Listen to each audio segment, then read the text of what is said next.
Estamos en la sección de la clasificación del derecho de acuerdo con las relaciones que regula. Y habíamos planteado en el tablero, en la presencialidad, una división en derecho sustantivo y en derecho adjetivo. Este derecho sustantivo habla de los derechos, libertades, poderes que se les asignan a las personas. Y de allí que se hable de los códigos sustantivos. Y decíamos que el derecho sustantivo se clasificaba en derecho público, derecho social y derecho privado. Y hacíamos una referencia a todos estos conceptos y definiciones. Y hablábamos del derecho adjetivo como aquella que regulaba, o el conjunto de normas que regulaban la actividad de juzgamiento.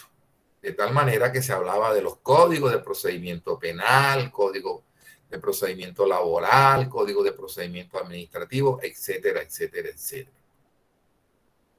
Decíamos que esta era una clasificación tradicional y que por lo tanto allí no estaba contenido todo el derecho, que era una propuesta pedagógica para emprender una labor sobre nociones preliminares que deben tener los estudiantes para abordar todas las clases o la mayoría de clases que se les asigne de primero a 10º semestre de Derecho. Entonces, hablábamos del derecho sustantivo, yo no lo vamos a otra vez a referir ahí porque nos vamos a atrasar.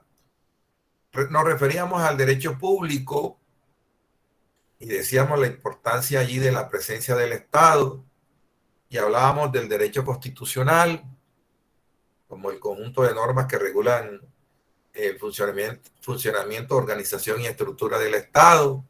Hablábamos de la importancia de la constitución política y hablábamos de que este era un derecho político.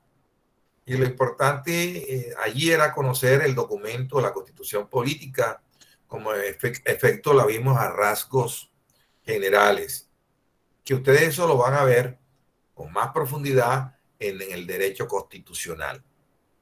Lo importante es que en la Constitución vamos a encontrar el país que somos y vamos a encontrar la estructura, organización y funcionamiento del Estado.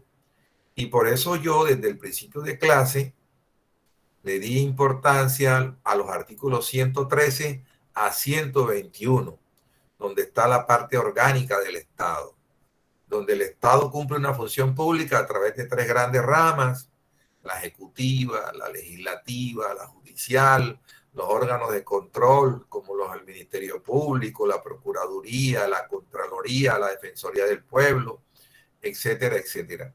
Y que si uno avanzaba después de esos artículos, es decir, del 113 al 121, íbamos a encontrar desarrollado en los próximos artículos, vamos a encontrar desarrollado el Congreso, el Poder Legislativo, vamos a encontrar desarrollado el Poder Ejecutivo, el gobierno o la función administrativa que cumple, y vamos a encontrar desarrollado la rama judicial. Entonces, es importante conocer la constitución política porque allí está el país que somos. Después veíamos el derecho administrativo como la parte dinámica del Estado, esa función administrativa que cumple el Estado a través de la prestación de los servicios públicos, y hacíamos una comparación con el derecho constitucional y decíamos que mientras el derecho constitucional establece qué es el Estado, el derecho administrativo establece qué hace el Estado. Eso es importante saber qué hace el Estado. Abordábamos y veíamos emocionados a los estudiantes, a muchos de ellos, con el derecho penal. Ese derecho que se refiere al delito y a las penas. Y veíamos el Código Penal y abríamos el Código Penal y nos enterábamos de que el Código Penal tiene 2 libros, unas disposiciones generales, donde encontrábamos qué era el delito, la tipicidad, la antijuricidad, la culpabilidad, el hecho punible, las formas de la culpabilidad, y todo eso lo vimos en la clase pasada. Y veíamos que el segundo libro se refería a los delitos y que estaban clasificados a través de el bien jurídicamente tutelado. ¿Qué bien jurídico se protege? Si el bien jurídico que se protege es la vida, pues allí se iban a capitular los delitos que atentaban contra la vida. Si el bien que se protege es la integridad física, íbamos a encontrar un capítulo de los delitos que atentaban contra la integridad física, contra el ambiente, el derecho a un ambiente sano, pues íbamos a encontrar los delitos que atentaban contra el ambiente, los delitos que atentaban contra el sufragio, los delitos que atentaban contra la libertad sexual.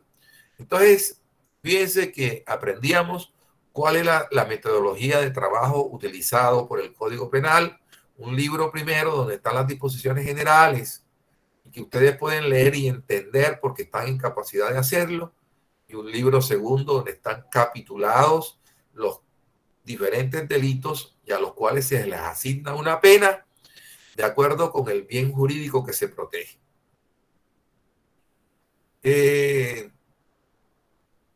Veíamos ese derecho penal en toda su extensión, el delito.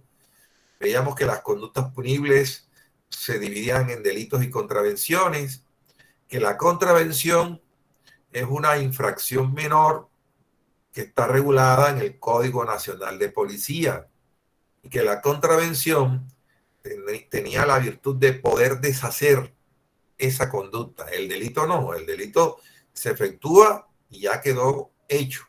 En cambio, la contravención puede tener la facultad o la virtud de deshacerse. Si tú botaste en la basura, es posible que la puedas recoger. Bueno, entonces veíamos también el derecho tributario, ¿cierto? ¿Vimos lo que era el derecho tributario o no? No, profesor, quedamos por el derecho penal. Y el derecho aduanero, pero me parece que sí vimos algo. Bueno. Vimos algo aquí, las explicaciones que están ahí en la diapositiva, no fue algo muy... Sí, pero es que no podemos profundizar en todo esto. Les explico, por favor. Acuérdense que esto es introducción al derecho. Bueno, el derecho tributario, como su nombre lo indica, allí se extrae un mensaje. Tributo se refiere a los impuestos, a los gravámenes que se le imponen a las personas naturales o jurídicas que viven en Colombia o a los que tienen bienes en Colombia. Entonces, el derecho tributario comprende el conjunto de principios y normas que regulan los gravámenes impositivos, los impuestos, los tributos, y que para eso existe un código tributario. Es una clase que ustedes van a ver allá en sexto, séptimo semestre. El derecho aduanero se refiere al conjunto de normas y principios que regulan los fenómenos de la exportación e importación de productos y mercaderías en general. Acuérdense que traer bienes de afuera hacia Colombia se conoce como el fenómeno de importar y que eso tiene una regulación aduanera, tiene unos gravámenes que hay que pagar. Y cuando se lleva productos o mercaderías de Colombia hacia el exterior, se habla de exportación. Hablábamos también de lo que era el derecho internacional público. Y decíamos que es el conjunto de normas que regulan las relaciones existentes entre los diferentes estados, ya que los estados, óigase bien, así como la persona natural tiene derechos, es sujeto de derechos y obligaciones, el estado también es una persona jurídica. Y entonces cuando esa persona jurídica está en relación con otro estado, pues se conforman relaciones que son propios del derecho internacional público. Por ejemplo, ¿cuántos conflictos nos han presentado entre Ecuador, Colombia y Venezuela? Ahora mismo hay un conflicto que está de moda. ¿Cuál fue? ¿Cuál fue el fallo reciente de la Corte Internacional, de una Corte Internacional No son Jurídica? de San Andrés. Claro, hay un problema que fue fallado por la Corte de la Haya en el sentido de que existe un problema entre Colombia y Nicaragua sobre una zona económica exclusiva que existe en el mar. Y entonces, aproximadamente como 72 millas. Bueno. Entonces, Colombia eh, controlaba esa zona e impedía la explotación de esa zona por parte de Nicaragua. Y entonces Nicaragua se quejaba o se quejó ante la Corte Internacional y fue así como esta falló en favor de Nicaragua, indicando de que esa zona exclusiva de mar pertenecía a Nicaragua. Sin embargo, los habitantes de San Andrés, por ejemplo, que son los que pescan, podían hacer o podían continuar haciendo sus pescas para su subsistencia y para la economía informal que ellos tienen. Sin embargo, ya Colombia no podrá hacer explotación pesquera a gran escala y de barcos porque se declaró que eso pertenece a Nicaragua. Sin embargo, se protegen a los naturales de San Andrés para que habitualmente puedan seguir ejerciendo su labor de pesca allí en ese mar. Entonces se ha dicho por parte de Duque que eso debe ser materia de un tratado internacional. Entonces, ¿quién se ocupa de ese problema? Entre Colombia y Nicaragua, el derecho internacional público.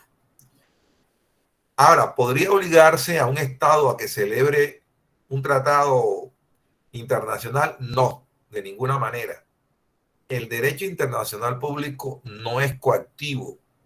Es decir, un tratado internacional no se le puede imponer a otro Estado si él no comparece a celebrarlo y a ratificarlo con el otro Estado. ¿Por qué? Porque este derecho no es coactivo. Entonces, ojo con el derecho internacional público. Y ustedes me encontraron algunas definiciones, por lo menos de derecho internacional público.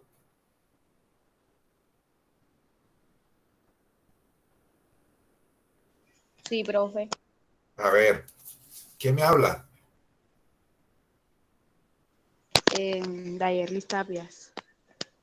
A ver, Tapia, Yo cuéntame. encontré esto. Es la rama del derecho que se ocupa de las relaciones internacionales entre los estados y los sujetos internacionales.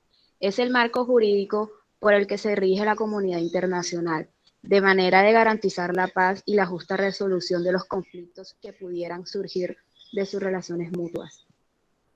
Perfecto, fíjate, cabe ese concepto en lo que está pasando entre Nicaragua y Colombia y cómo fue resuelta por la Corte de la Haya. Si tú lo lees, Sí, profesor. bueno, eso es lo que yo quiero que ustedes entiendan. Esta materia ustedes la van a ver allá en quinto o sexto semestre, van a ver Derecho Internacional Público. Bien, y seguimos. Clasificación del derecho. Otra, la del derecho social. Acabamos de ver entonces la clasificación del derecho sustantivo en derecho público. Ese derecho público, para que ustedes no se salgan de su espacio de entendimiento, acuérdense que el derecho público se divide en derecho constitucional, derecho administrativo, derecho penal, derecho tributario, derecho aduanero y derecho internacional público. ¿Qué vamos a ver ahora? Otra clasificación del derecho sustantivo. ¿En qué? En derecho social. Y aquí vamos a ver entonces el derecho del trabajo o el derecho laboral. Vamos a mirar el derecho locatario, y vamos a mirar el derecho agrario. Entonces, ¿a qué se refiere el derecho social? A la regulación de las relaciones existentes entre los individuos y los diferentes grupos sociales en lo que respecta al trabajo humano.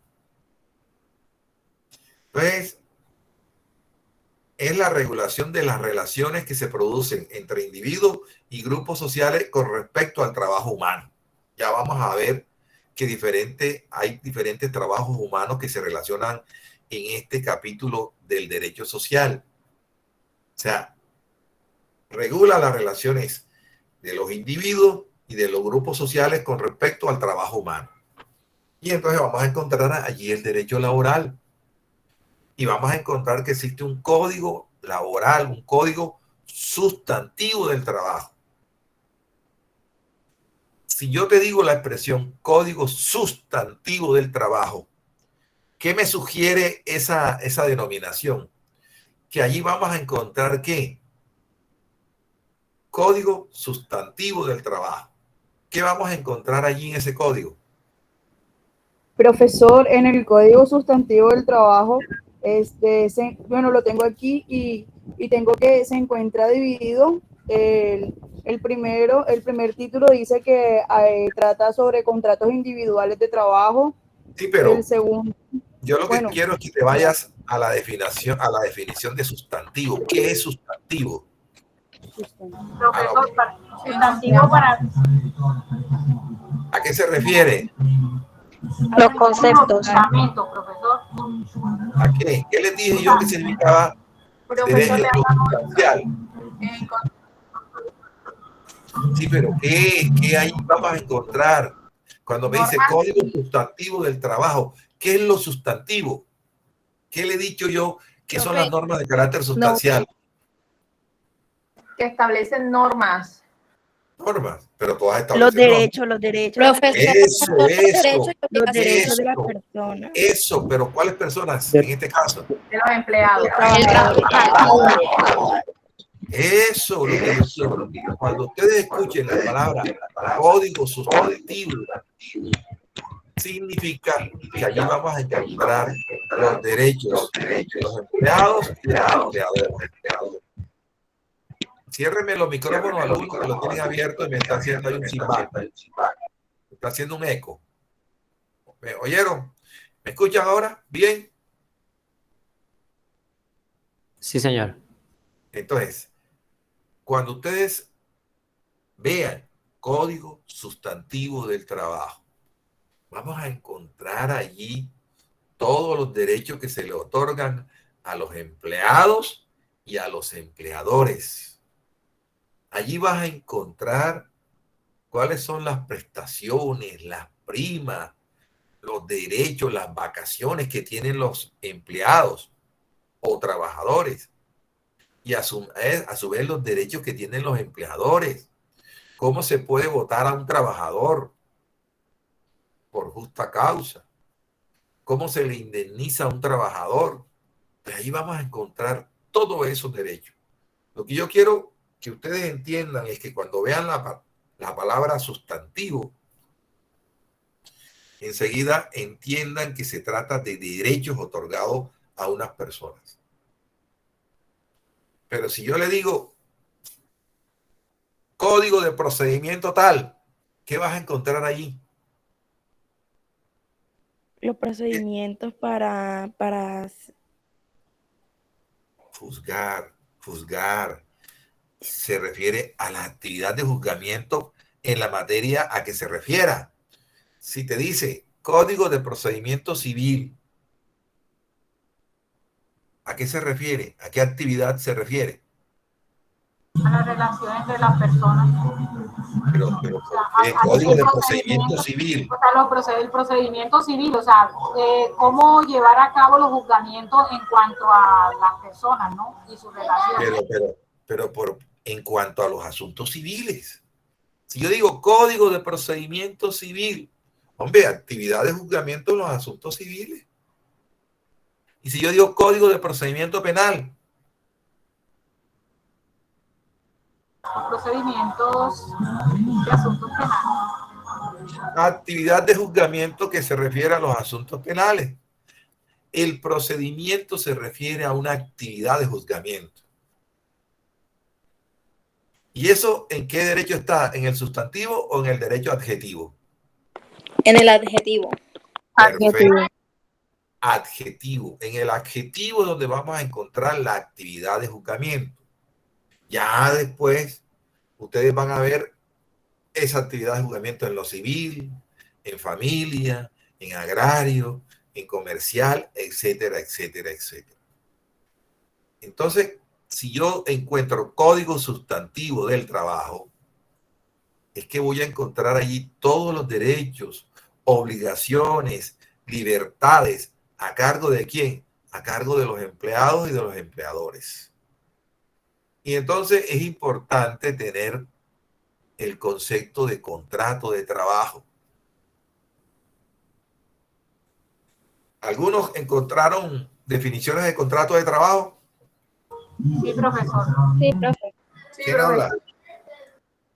Mónica Lugo, profesor. Dime, Mónica. Según el artículo 22 del Código Sustantivo de Trabajo, el Sí. contrato de trabajo es aquel por el cual una persona natural se obliga a prestar un servicio personal a otra persona natural o jurídica bajo la continuada dependencia o subordinación de la segunda y mediante remuneración. A ver, Mónica, de Dígame. acuerdo con esa definición del artículo 22, ¿verdad? Sí, señor. ¿Cuántos elementos esenciales hay en un contrato para que haya contrato? ¿Cuáles son los elementos? El Deben mismo ser artículo te lo está diciendo. Sí, señor. Y de igual forma está plasmado también en el artículo 23. Pero los elementos esenciales son 3. Debe haber una persona que desempeñe la labor, en este caso el trabajador. Debe Sí, haber una continua, dígame, ¿pero de qué manera? subordinada. No, pero mira lo que te dice el primer elemento del artículo 22. ¿Prestación qué? Personal, una prestación de Claro, personal. Sí, señor. Tú no lo puedes delegar en otra persona. Si yo te contrato, te contraté a ti. Tú no me vas a mandar a tu hermana que haga el trabajo. Porque yo voy a decir, no. Yo voy a decir, no, señor, yo contraté a Mónica Lugo. Yo no contraté a la hermana. Así es. Tiene que haber una prestación personal de una persona a otra. Segundo. Segundo, debe ser que una subordinación continuada o dependencia del trabajador respecto al empleador. O sea que debe cumplir en horario, órdenes, tareas encomendadas, todo lo que se suscriba dentro del contrato. Perfecto. Y por último, el tercer elemento. Un salario o retribución del servicio que también se pacta en el mismo contrato. Correcto. Entonces, ustedes van a ver mañana más tarde lo que es el derecho sustantivo del trabajo. Van a ver todos los derechos de los empleados, todos los derechos de los empleadores. Antes se hablaba de obreros y patrones, ya ahora en día eso se entiende peyorativo. Aquí ya no hay patrones, ¿verdad? Porque la relación tiene que ser más ética, más respetuosa, y se habla de empleados y empleadores. Bien, ya entonces tenemos los 3 elementos del contrato y proseguimos. Tenemos aquí entonces qué es el derecho agrario. Fíjate que cuando te dice derecho agrario, agrario te sugiere algo, a una actividad agraria, a una actividad agrícola ganadera. Siempre que haya una explotación del terreno agrícola ganadera, se entenderá que es un predio agrario. Creemos y estamos convencidos de que los predios agrarios los vamos a encontrar únicamente en los pueblos, en el monte, ¿no? Aquí en Barranquilla podemos encontrar predios agrarios. Por ejemplo, ¿dónde han visto ustedes explotación de ganado y agricultura aquí en Barranquilla? Señores, ¿para qué lado han visto ustedes vacas? Siembra de agricultura. Profesor, yo en Barranquilla como tal no, pero sí en el Atlántico. Ajá, aquí, pero está hablando de Barranquilla, que es un sitio urbano. Yo sí he visto. ¿No han caminado ustedes el mercado para allá atrás? Ah, ok, para allá atrás sí. ¿No han visto vacas a veces allí que llegan? En Barranquillita, profe. Por allá, por La Barranquilla. Magola. Y debajo del puente no han visto lo que es la loma. Del puente. Sí. ¿No han visto ahí siembras agrícolas y todo eso? Sí, señor. Todo eso son predios agrarios. Entonces, hay un derecho agrario que se refiere entonces al conjunto de principios y normas que regulan las relaciones entre los propietarios de tierra y quienes trabajan en esa tierra. Hay quienes trabajan la tierra como colonos, como aparceros, trabajadores, campesinos, etcétera, etcétera. Entonces, esos predios que se explotan para actividades agrícolas-ganaderas, desde luego va a generar relaciones entre el dueño de la tierra y el que la trabaja. ¿Y quién se va a encargar de los problemas que se presentan entre ellos? El derecho agrario. Si en verdad existe un contrato de explotación de una tierra, a veces los dueños de tierra le entregan a los campesinos 4, 5, 6 hectáreas con el fin de que los campesinos la limpien y ellos puedan sembrar maíz, y hacen un contrato a parcería en el sentido de que se pague el campesino con el producto de lo recogido. ¿Y qué gana el dueño de la tierra? Que le civilicen la tierra. Entonces, me civilizan la tierra, siembras. Entonces, eso produce unas relaciones que de generar conflicto, pues lo va a resolver el derecho agrario. Existe otro derecho que se llama derecho locatario. Y locatario enseguida me da un nombre, locales. Y entonces vamos a pensar en viviendas locales y en donde se producen unas relaciones entre los propietarios de esos locales, inmuebles, fincas o raíces, con los tenedores a título de inquilinos o arrendatarios. Y entonces se va a producir unas relaciones entre el propietario de un bien y el que lo alquila. Y es lo que ustedes conocen como un contrato de arrendamiento. Y van a encontrar ustedes que hay un arrendador.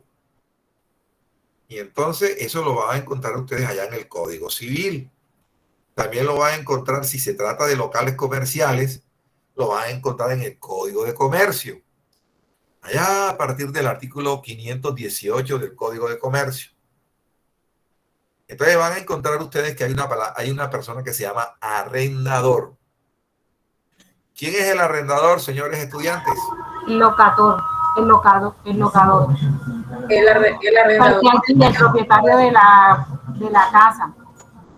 Necesariamente para arrendar yo tengo que ser propietario.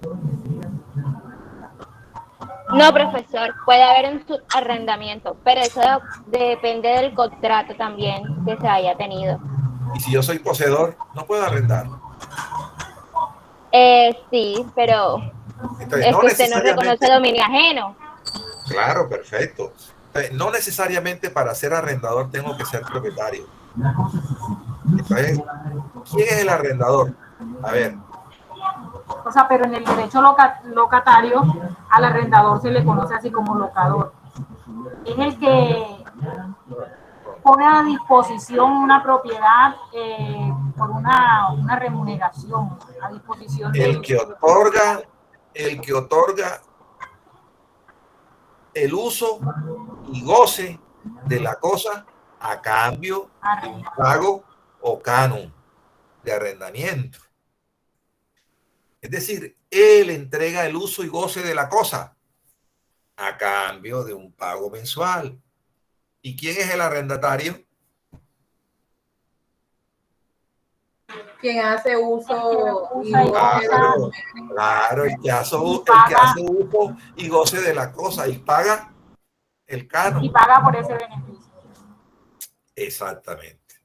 Entonces, es importante que ustedes se lean la ley 820 del 2003. Ustedes están en capacidad de leer. Ya yo me la leí, profesor. La 820 del 2003. ¿Tienes algún problema? ¿Tienes algún problema con un arrendador, con un arrendatario? Bueno, eso es importante. Sí, Entonces, sí, yo tengo un inmueble arrendado y ya me la sé. perfecto. Entonces, ahí en la ley 820 del 2013 va a encontrar las normas que regulan el arriendo de viviendas rurales y urbanas y también de habitaciones. Y se va a encontrar la forma de dar por terminados los contratos y todas las cosas. Bueno, perfecto. Entonces, es importante eso. Profe, ¿Alguien me y iba a decir algo? sí, yo, una pregunta. Y en el caso del lote del error de instrumentos públicos, ahí entraría el derecho locatario. No sé si leyó la En el noticia. error, pero es que yo no sé cuál es el error de instrumento público. Hay un lote que está junto al Antonio Nariño, la universidad que está al lado del Atlántico, que Ajá. instrumentos públicos tuvo un error. El lote como tal mide 5 hectáreas, pero cuando hicieron las escrituras y todo, la hicieron por 95 hectáreas. Imagínate. Entonces, hay una disputa, eso pasó hace 40 años y está como en pelea. Bueno, empecemos a decir por una cosa. ¿Es un problema de qué oficina? ¿Cómo se llama la oficina? Instrumentos públicos. Por instrumentos públicos. ¿Qué clase de entidad es la oficina de instrumentos públicos? ¿Derecho privado o derecho público? Público. Claro, pertenece al Estado. Y entonces, ¿quién se ocuparía de ese tema? ¿Qué derecho? Registral. ¿Qué derecho? Por eso el La derecho registraduría, notarial del registro. No. la registraduría cumple una función administrativa o no la cumple. Sí, señor. Ellos son los que Claro, cumple una registran. función administrativa en torno a que Derecho regula. público. Entonces, ¿qué derecho se ocuparía de ese problema? Derecho administrativo. Derecho público. Claro, el derecho administrativo. El derecho administrativo entraría a mirar la forma como se resuelve ese problema. Y entonces habría que abrir una actuación administrativa en la Oficina de Instrumentos Públicos a ver qué fue lo que pasó. ¿Entendido? Profesor, pero hasta donde yo tengo entendido, en cierta época, creo que fue más o menos como en el 2012, habían expedido o habían estipulado que ya la Oficina de Instrumentos Públicos no iba a hacer rectificación de áreas en esos casos. Pero no sé si habrá habido Perfecto, una modificación. perfecto. Habría que ver. Ahora existe una ley de instrumentos públicos que lo regula todo. Entonces hay que mirar esa ley de instrumentos públicos para ver cuáles son las funciones de las oficinas de instrumentos públicos.